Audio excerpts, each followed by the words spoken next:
even with a condemnation. And of course, somebody may reject condemnation, but you'll ultimately probably the SC would be able to get the relief. Now, the logic that is being used by the appellate tribunal is most interesting. One is they are relying on these decisions of the courts. But more importantly, they are saying, you look at your rules. Your rules say you should not re-employ any person. Is there a time frame in this rule? Does it mean that until ICICI Bank is there, if a GM goes for VRS, no GM should be appointed in ICICI Bank at all hereafter? What if they appoint him in a different designation and call him by a different name? If they call him vice president, what are you going to do? So your rules itself are absolutely arbitrary. We are not willing to accept these rules as a terms. And therefore they have been trying to say that the benefit is available.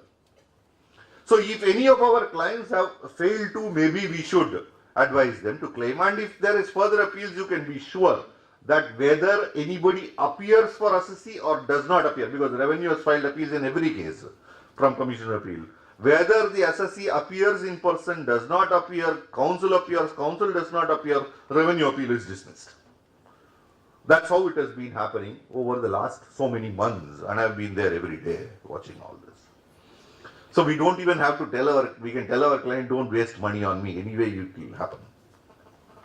That's one area where I thought I should give clarification, because almost everybody has some cases or the other like this. Now I will probably stop here, subject to my CPE chairman saying that we could, and continue with the rest. In fact, I have been handling a very, very simple area now, but as we proceed, maybe I will have to get into more complex areas, because when I talk of other sources, I will be constrained, whether I like it or not, to at least discuss 56, which has become such a pain. In fact, gift tax was better. And we will also be constrained to touch on provisions like 222E, where almost every private company this violation has happened. And we also know it only when the officer asks. We will probably pause here. We will continue post lunch, and we will get into the more interesting areas. Thank you, Mr. Bhanusekar. Despite the time constraint, you did full justice. We will receive, as he said, income from other sources, and assuming a greater significance. Those of you who have not dropped the cards, you put it not only for lucky dip. Lucky dip in the sense you will be given a priority in sending the notices for the first week of January. We are doing a program, 2-day conference. We will be using this particular database to send our material also, background material also. Kindly drop it.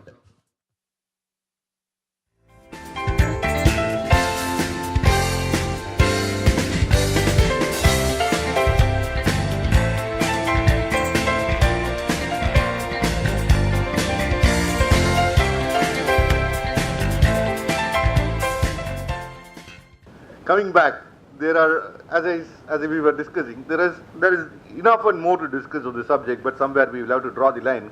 Going quickly to some of the issues that we could think on house property. Very quickly, the first thing we need to remember is the decision of the Supreme Court in Shambhu Investments, where the Supreme Court in no unclear terms said thereto will normally and necessarily have to be assessed only under the head house property. So it would no longer be possible for us to even contend that since the property is a commercial property, it should be assessed under the head business, etc. So we can think of multiple scenarios. I am letting out land and building, which is commercial in nature. Apparently, it has to be assessed still under the head house property. Or let's assume I am a developer of a building. You know that there is some slump in the sale of developed flats, etc.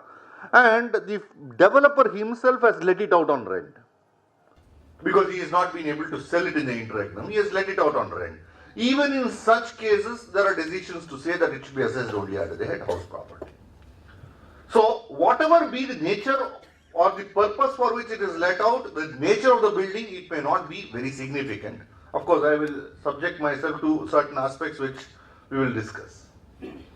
But keeping that on the one side, we will also recollect that if there is a letting out of a property along with the plant and machinery, and if the letting is inseparable, then section 56 itself would say that it will be assessed under the head other sources. Now the inseparability here refers to the inseparability in terms of quantification of the rental proceeds. In other words, I have a land, building, plant and machinery which I was using for my business, let's say for example. My business, there is a slump, I am letting it out. Then the accessibility could be under the head other sources if the letting out is inseparable. This is one aspect. The second aspect that we will have to remember is if there is a temporary lull in the business and if business properties or assets being land and building owned by the business are let out because of a temporary lull in the business, the income could be assessed under the head business and not under the head income from house property. The third aspect that we will probably recollect is that if there are services attached to the letting out of plant and build, to the letting out of land and building, then if we are able to clearly ascribe a value to the services, to that extent we could take it under the head other sources. The advantage will be that we can claim all expenses which are incurred and not restricting ourselves to a flat 30%. For example, if I am letting out a business premises and I am providing a lift operator, security services, etc., etc., and if I can clearly bifurcate, which the Supreme Court itself said in the case of Shambhu Investments, if you can clearly bifurcate, then to the extent it is bifurcatable in respect of services, the charge will lie under the head other sources and not under the head business. And one last aspect is again the decision of the Madras High Court in the case of Elnet Technologies, where the assessee was providing premises in a SEZ and under what head it would be assessable. There, interestingly, the Madras High Court distinguishes the decision in the case of Shambhu Investments and other decisions of Supreme Court, which are age-old, and says that the charge will lie under the head income from business, because the predominant objective is not to let out the property or the land and building, but the predominant activity is to carry on a business by letting out or providing base service facilities. For example, if you take a premises in SEZ where a software company is located, then they provide not merely this, they provide cables, they provide so many facilities which are interconnected, and basically their idea is to provide the facilities as a matter of their business, and therefore it would be chargeable under the head business is what the Madras High Court decides. Of course, the last word from the Supreme Court is yet to come. The department has filed an SLP against this decision as well. Now, while I say this, there have been difficulties in arguing this matter before the tribunal as well. The bench is asking very simple questions saying, what are the facilities you provided in the first place? Please explain. Show us the agreement. Unless you show us the agreement, we are not willing to agree that Elnet Technologies will apply just like that to every case. So we will have to make out a case even from the assessment stage to show that it was the intention to carry on business and what are the nature of facilities that are provided. Now, while this is one aspect relating to the charge under the head house property, whether the charge will arise under the head house property or will not arise under the head house property, there can be other issues as well. Issues like, say for example, I am the owner of a superstructure, not the land. For example, my wife owns the land, I own the superstructure. It is, in India, where clearly the dual ownership is permitted. For example, if you go to England, the dual ownership is not permitted.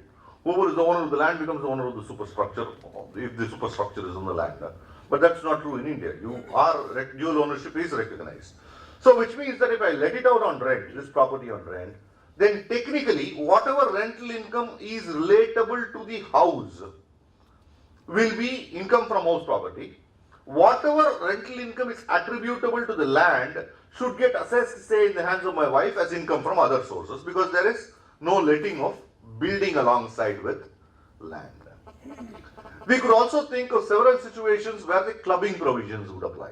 I'm sure every one of us would be aware that the clubbing provisions will apply if I transfer a property to my spouse for two reasons. One is by virtue of 64(1), and even otherwise by virtue of 27 we would become a deemed owner. Even if 64(1) were to be let free. Now the catch could be like this. Technically, if I own one house property and if I am using it for my occupation, we can show an annual letting value of nil. And we could also claim interest on borrowed capital subject to a limit of 1.5 lakhs probably as a deduction. Now going further, more than one house property, if it is let out, there is no difficulty, the annual letting value gets assessed.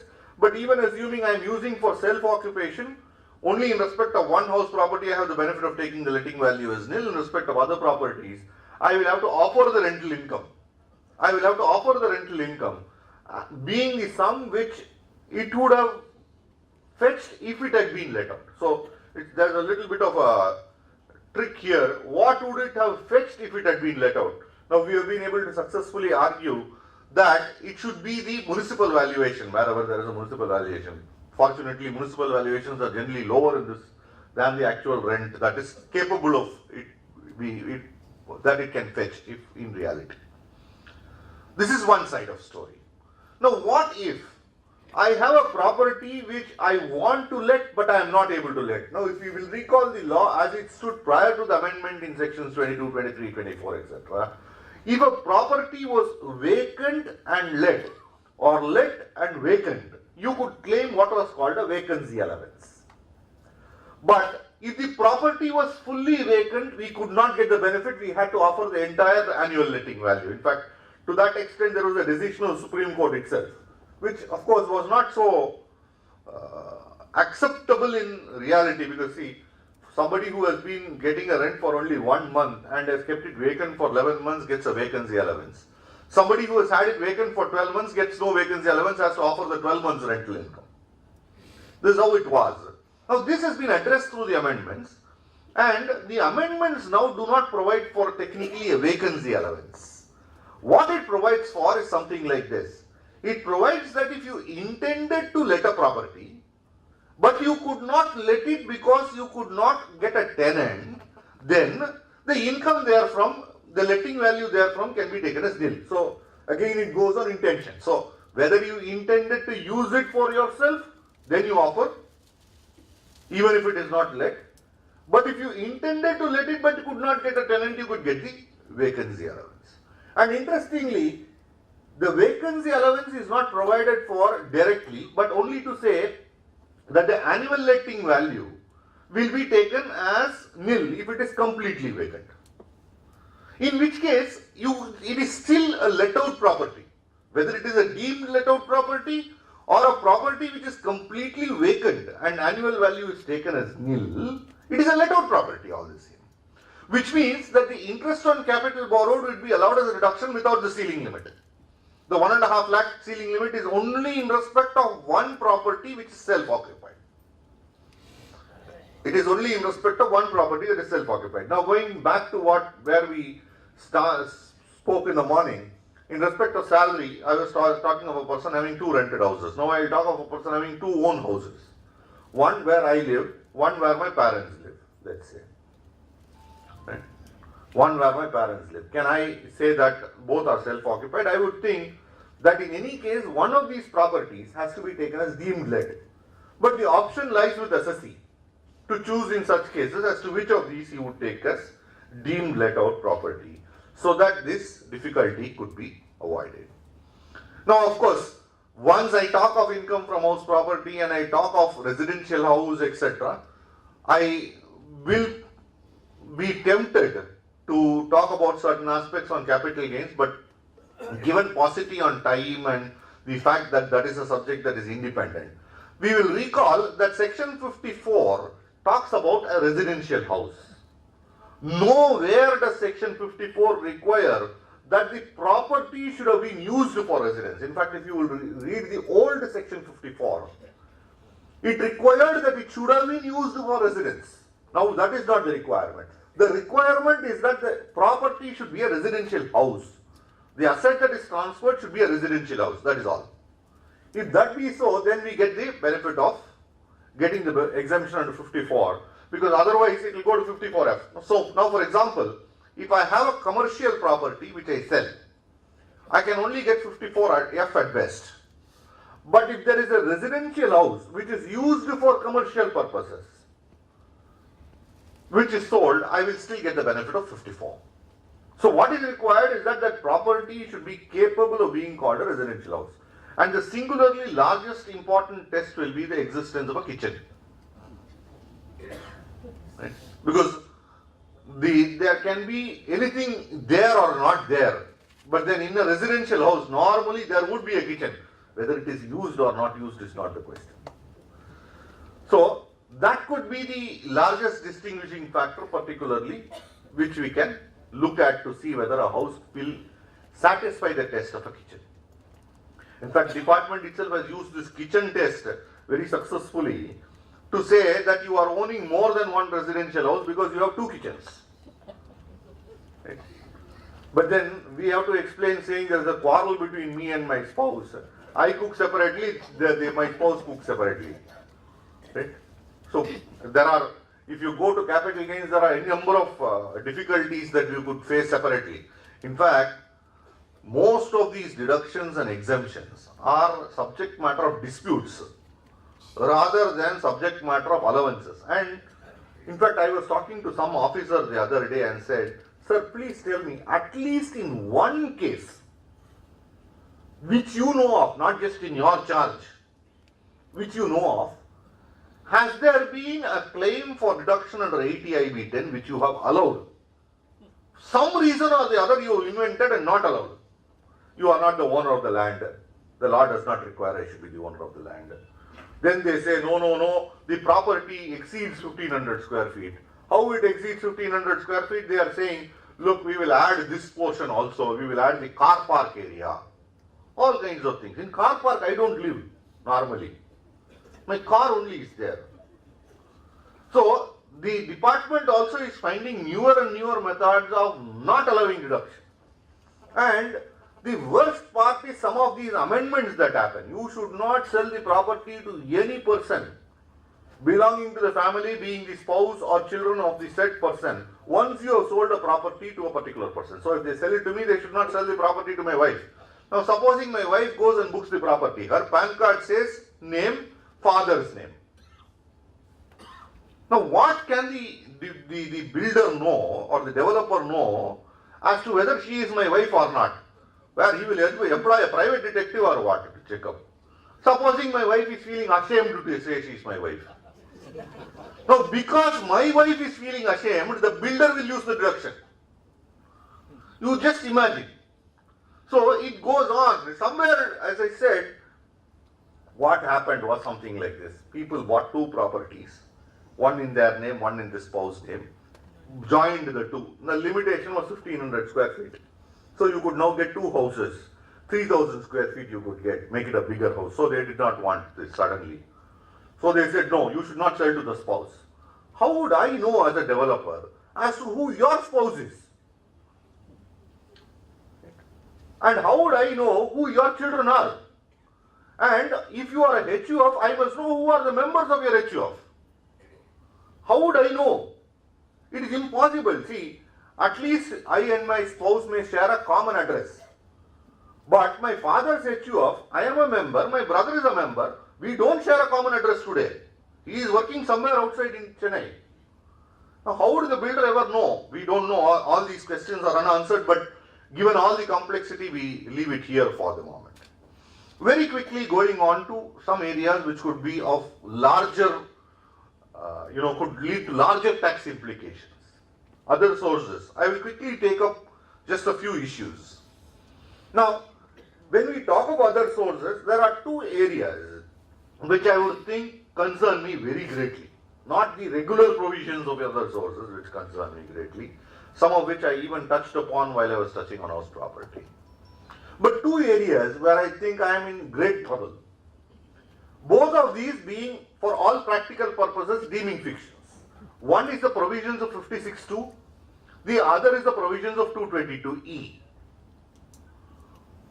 Now both of these being deeming fictions, 222E talking of deemed dividend and 56(2) talking of a receipt of any movable, immovable property by a firm, by a company, etc. being brought under the ambit of 56(2). Incidentally, you have 56 to 7B, which also provides that if you get shares premium, the premium could become income. Now, all this is thanks to our own innovation.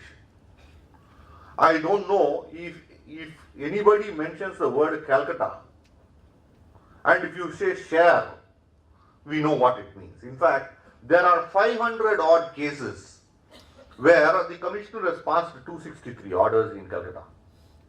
Some of these are where I am myself advising them.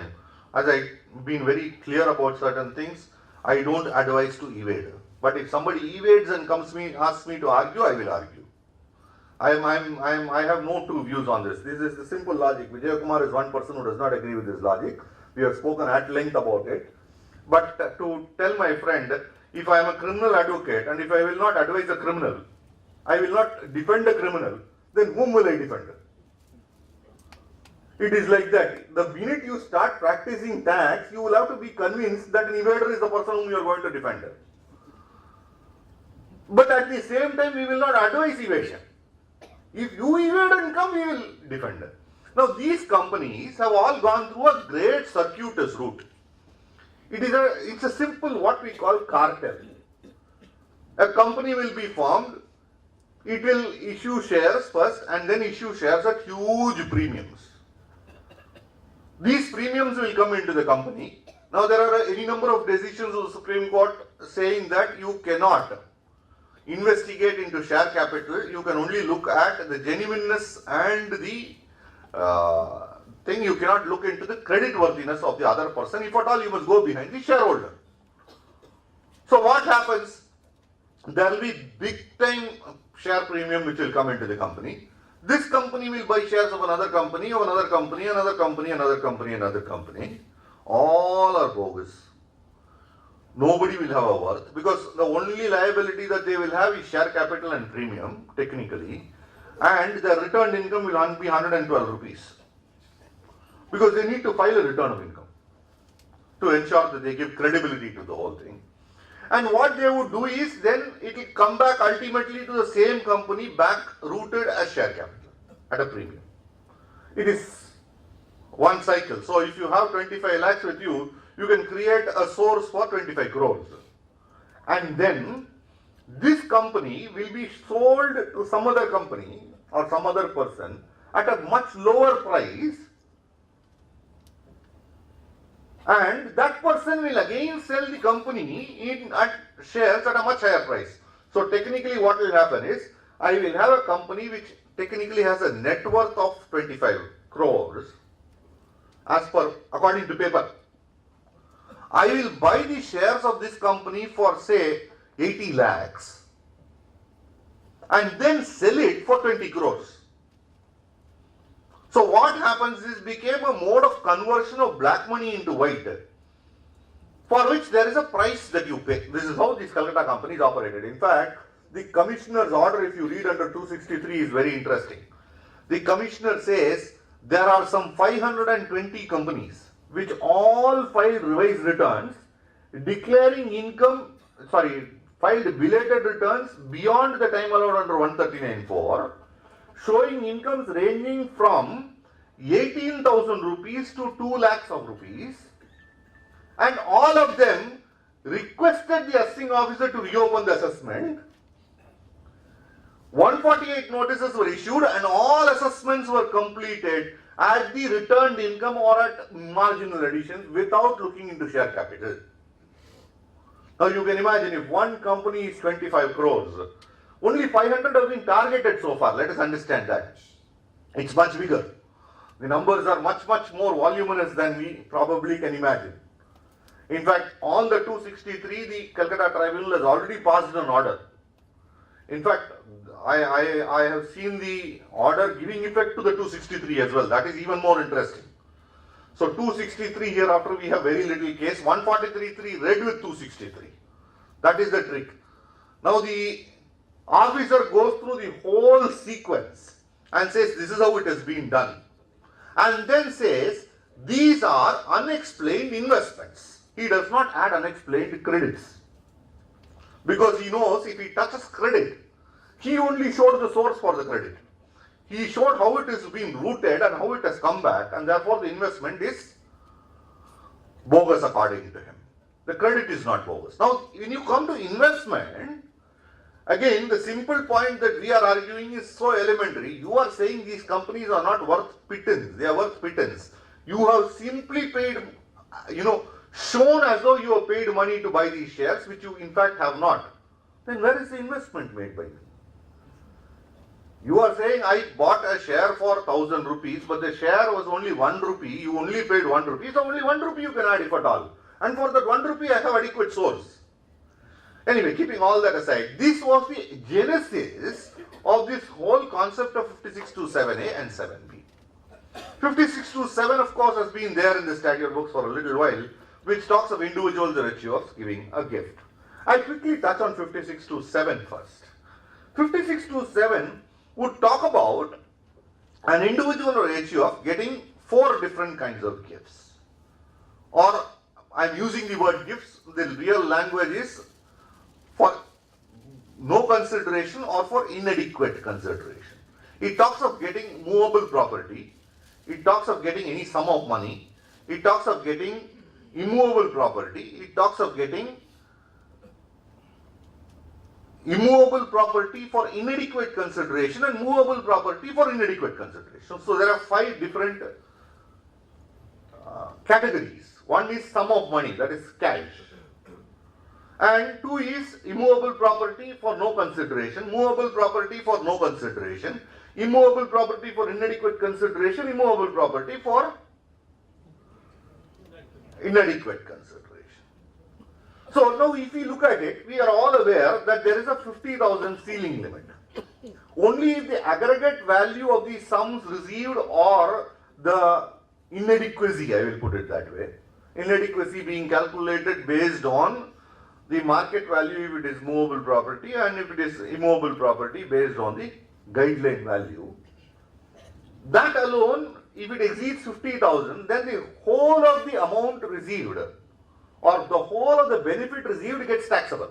In other words, if I get a cash gift of 60,000 rupees, what gets taxed is 60,000 rupees. But if I get 50,000 rupees, what gets taxed is nothing. Right? So you don't have a basic exemption kind of a thing.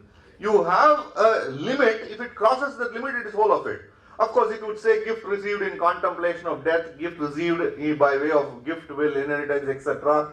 Or a gift or any amount received at the time of marriage, not in contemplation of marriage. In contemplation of death, at the time of marriage. Of course, at the time of marriage or on marriage, or on the occasion of marriage is the exact language. So it need not be at that time, it can be before, after, reasonable time. But you have to ensure if it is before the marriage happens, otherwise you have to pay tax. You have to marry somebody, if not the same person, before some reasonable time, otherwise you could get into difficulty. Now, received from relatives, of course, there is a very peculiar definition for relative. For example, my uncle is my relative, but I am not my uncle's relative. So I can receive a gift from him, he cannot give a gift, I cannot give a gift to him, it will become taxable. So what I will do is I will give to my father or my mother, and my father or mother should give it to them. Because then it will become brother, sister. That way we can get out of it. These are all the tax plannings that we can do, because I have specifically been asked to talk on ethical tax planning. This is perfectly ethical. Giving a gift to my father is ethical, my father giving it to his sister is ethical. Nothing wrong in what we are doing. Now, these complexities could be avoided, but one very important aspect that I thought we could, try to recollect is that while we are talking of this limit of 50,000, technically the limit is not 50,000. The limit could be up to 2,50,000. Because this ceiling limit is prescribed with respect to each category separately.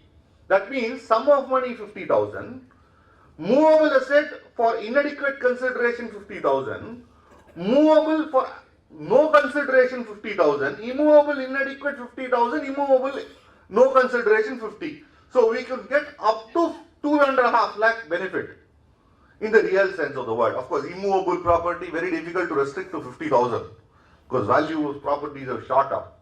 But all the same, at least theoretically, I would say that that is one aspect that we could probably just bear in mind. Talking about 56 to 7A and 7B very quickly, 7A talks about covering a firm or a company. Now, interestingly, you will note that 7A is some kind of Singham 2 sequel to 7. Singham is 7, Singham 2 is 7A. Both will be noisy. But then interestingly, the sequel has left enough space for a Singham 3. Because individual HUF, firm, company are governed so far. AOP, BOI not there. So probably we will have a Singham 3, 56 to 7 AA sometime later. But as of today, you could still use that for planning. If you can form an AOP and receive sums without a consideration, then neither 56 to 7 nor 7A will attract. 7A is in respect of shares of closely held companies received by companies and firms. It does not touch about AOP and BOI. So you could still consider, you cannot create a BOI, but an AOP can be created because BOI is always involuntary. In fact, the classic decision is the decision of Supreme Court where an assessee died leaving behind 2 wives. The question was whether it was an AOP or a BOI. Please don't look at me oddly because we are talking of 2 wives. We have had enough number of people ruling this state who officially have. Rest I am not aware. I don't want to discuss. So we will not get in, you don't look at me vaguely. That was the decision of Supreme Court, where they said that 2 spouses did not come together voluntarily, therefore they constitute a BOI and not an AOP. Because for AOP, there is a need for them to come together voluntarily. So an AOP can still be created. If we can create that AOP, it can still receive sums without consideration. And the provisions of 56 to 7 or 7A will not get attracted. 7B, of course, is only in respect of companies and therefore that will also not get triggered. Now, having said this, we will very quickly touch on 56 to 7B, which talks of sums received as at premium. Now, basically, if you look at 7A, it talks of receipt of shares of closely held companies by a firm or a company for inadequate consideration or no consideration being deemed as income. Right? Being deemed as income. Now, if you go further into 7B, it says if a company receives premium, then the premium amount will be treated as income in the hands of the company. It will be treated in the hands of the company unless, as in accordance with 11 UA, the premium is justified, or alternatively, you are able to demonstrate to the satisfaction of the assessing officer that the premium is justified based on the asset's value, not being the book value, and the intangibles. I bought an asset for 1 lakh. Today the property may be worth 10 crores. Book value will still remain at 1 lakh, but I will issue shares at a premium. You can justify it before the AO showing the market value is 1 crore today. Possible. Now the catch is very peculiar. The peculiarity here is, you will see 7B also deals only with a private limited, that's a closely held company, I'm sorry, not private limited, closely held company I should say. Now, if you receive shares for inadequate consideration, if you are an individual HUF, a firm or a closely held company, then the amount that is inadequate will be deemed as income under 7 or 7A. If the same persons, namely the individual HUF, the company, closely held company or the firm, invest in another closely held company at a premium, then it will become income under 7B in the hands of the company who is receiving the share capital and premium. Now look at the catch. You are supposed to get the shares, purchase the share or otherwise apply for the shares exactly at the value which is not a premium or a discount, either way. If it is any different, one of them will get taxed. If I purchase the share at a value which is lower than the normal market value, then it will become income in my hands to the extent of difference. On the contrary, if I get or if I buy the share or if I apply for the share at a premium, and if that premium is not justified, then the company will have to treat it as income. So I am afraid it's very, very difficult to arrive at an exact number and to say this is the number. But be that as it may, that is how it is. That is how it is. And for this purpose, they are talking about Rule 11UA, which talks of book value and or otherwise to satisfy the assessing officer based on the assets that are available, which includes tangible and intangibles, whether the intangibles have been recognized in the books or not. I will just very quickly run through 222E. 222E again is a provision which has created great disaster to many assessees. In fact, that is not in the real sense income, and particularly in a closely held company. I take some loan from my company, I give the money back to the company. It's created a large scale disaster. Actually, to be honest, 222E, we also woke up to the reality only over the last 5-6 years. Before that, assessing officer of company was different, assessing officer of director was different. So we were getting away. Now when the directors and companies got centralized with one company charge, is when the officers also woke up to 222E. We will recall that if the dividend is of the nature referred to in 222A to D, it entails a dividend distribution tax.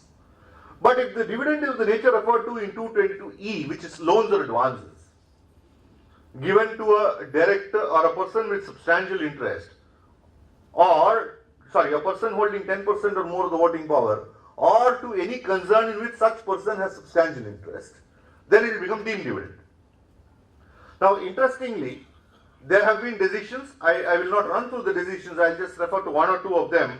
The decision of the special bench in Bhaumik Color, as also the Bombay High Court in Universal Medicare, the Ankitech Private Limited, all of these, the Delhi High Court in Ankitech, all of these, where the High Courts and the special bench of the tribunal have said that the charge cannot be in the hands of the recipient, but can be only in the hands of the shareholder. Now, shareholder, according to these decisions, should be the registered as well as the beneficial owner.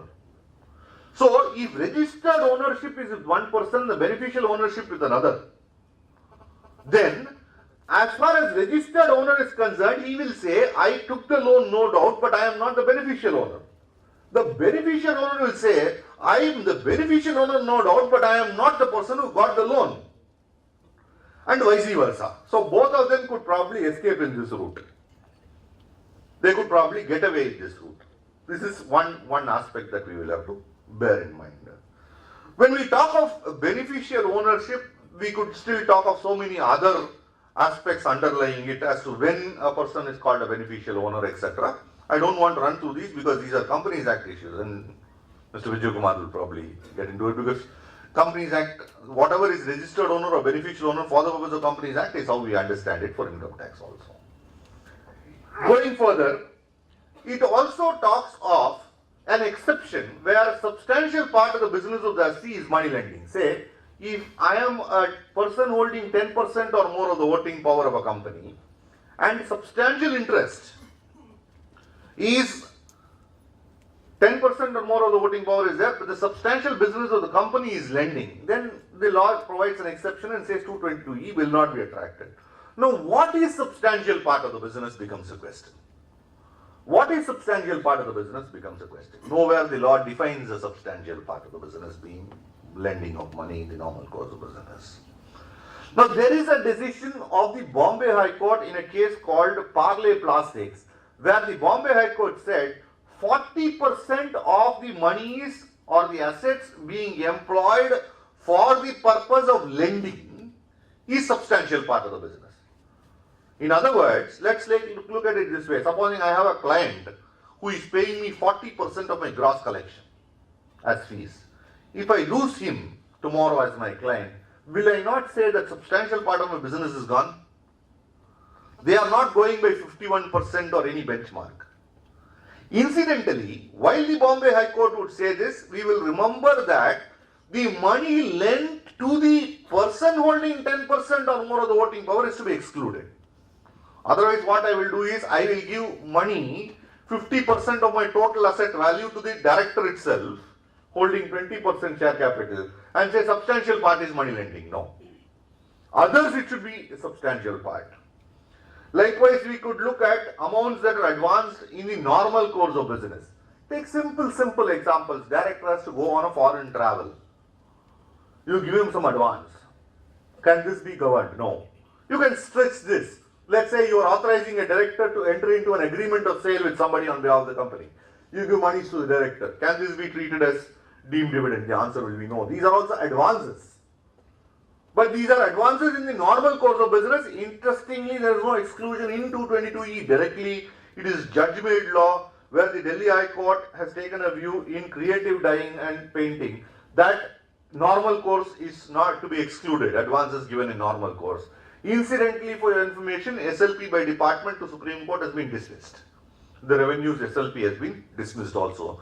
So to some extent, it has even the shelter of the Supreme Court SLP dismissal. Now I come to the most interesting issue, which is an issue in relation to the language that is used. 222E talks of loans or advances. Now there has been a tribunal decision which would say that intercorporate deposits are outside the ambit of 222E. Now the reason is they say the language used is loans or advances and deposits are neither loans or advances. Now very quickly, what is the distinction between a loan and a deposit?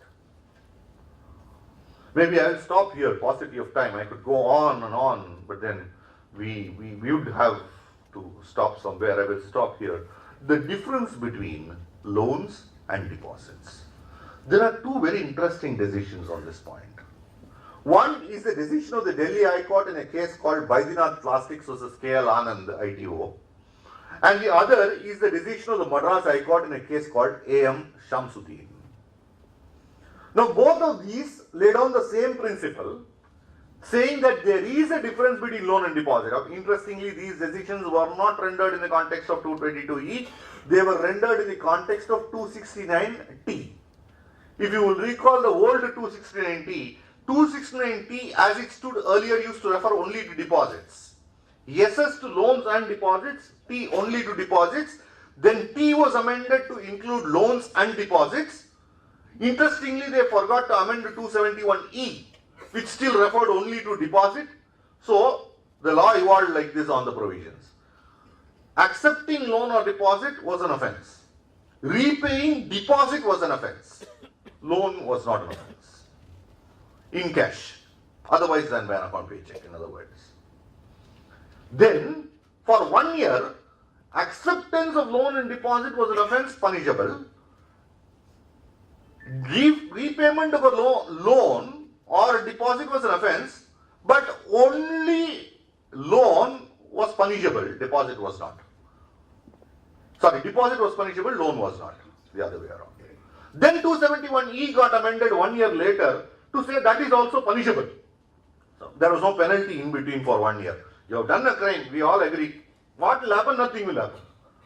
This is like your political party being asked to file a return. If they don't file a return, what will happen? Nothing will happen.